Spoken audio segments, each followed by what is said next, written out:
trabajo realizado por el peso es una fuerza, el trabajo realizado por el peso es una fuerza constante. Vamos a analizar las diferentes situaciones en el cual cuando el cuerpo se mueve en movimientos rectilíneos, cuando está en caída libre, como la que aparece en la figura, el cuerpo cuando está bajando o cuando está subiendo o cuando se mueve a través de un plano inclinado.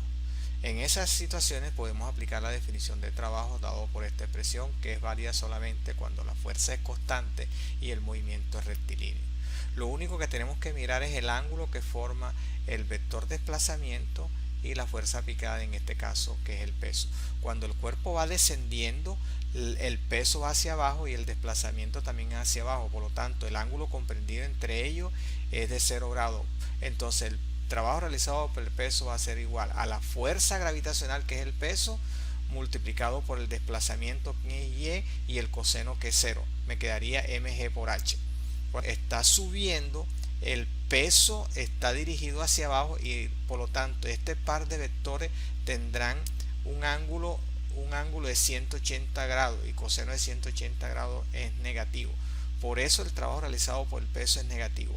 Basta multiplicar el peso, la fuerza, que es el peso, multiplicado por el desplazamiento, que es y, siendo el desplazamiento en ambas situaciones la altura comprendida entre el punto 1 y el punto 2. Ahora vamos a analizar una situación mucho más rigurosa, en el cual el trabajo realizado por la fuerza gravitacional sigue una trayectoria no rectilínea, sino una trayectoria curvilínea. Entonces el peso es una fuerza gravitacional y no podemos aplicar la ecuación anterior, dado que la trayectoria no es una línea recta. Para resolver este problema debemos aplicar la ecuación más general para calcular el trabajo, que es a raíz de esta expresión, que es a través de una integral.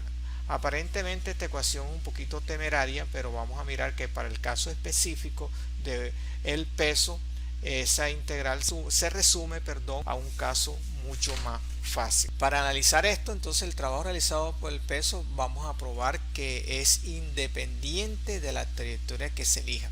Entonces la partícula parte del punto A al punto B.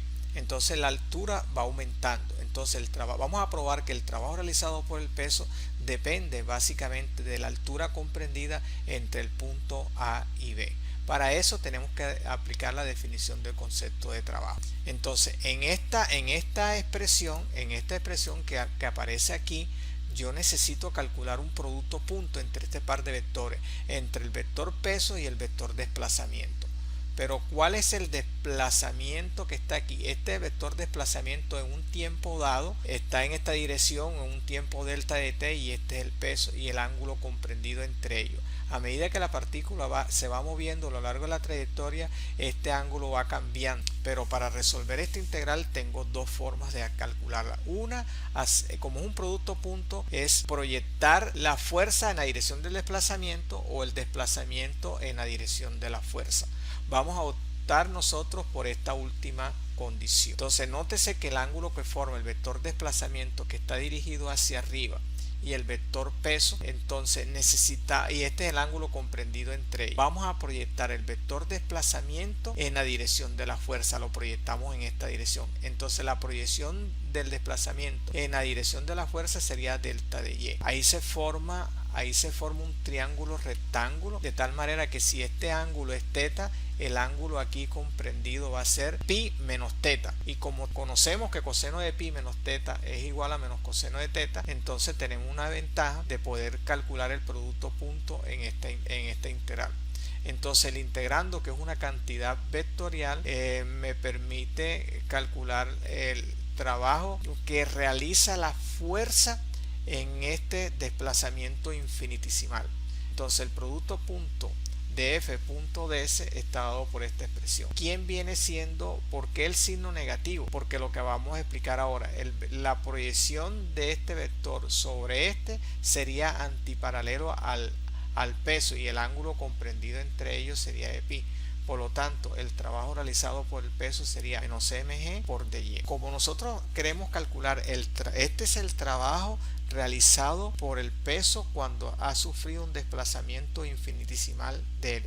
Y el trabajo total sería la suma de todos estos desplazamientos a lo largo del camino entre el punto A y B. En otras palabras, esto lo que implica es hacer una suma, y la suma sería una integral que la evaluamos desde el punto inicial de donde partimos hasta el punto final. Esta integral es inmediata, evidente, y nos da como resultado esta expresión.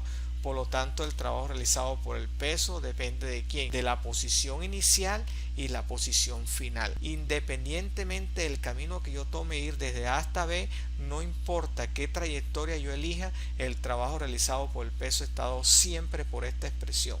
Hay que entender que esta expresión tiene una unidad, que es una unidad de energía, que es Joule, y esto también tiene unidades de Joule. Más adelante veremos que esta energía que está aquí se le conoce como energía potencial elástica, que es la energía que adquiere la masita en virtud de su posición, de su altura.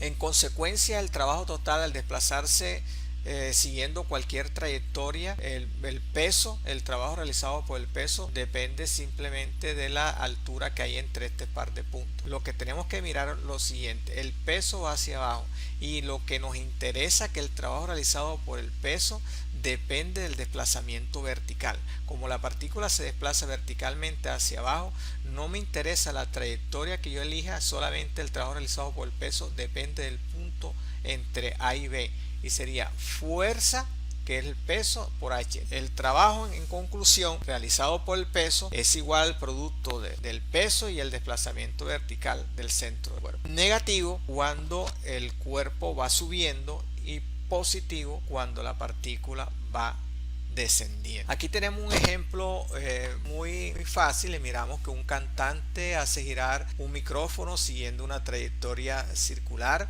y deseamos calcular el trabajo realizado por la tensión de la cuerda y el peso. Entonces, cuando se hace el diagrama de cuerpo libre, de la partícula que está girando está dado por eso.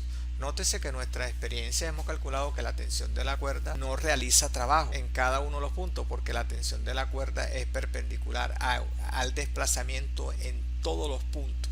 Entonces, el trabajo realizado por la tensión de la cuerda es cero. El trabajo realizado por el peso, mientras este gira desde aquí del punto más bajo al punto más alto, no me interesa la trayectoria, sino simplemente es el desplazamiento vertical que hay de aquí hasta acá. Como el desplazamiento es hacia arriba, el desplazamiento vertical es hacia arriba y el peso es hacia abajo, el trabajo realizado por la fuerza gravitacional sería negativo. Sería menos mg por h.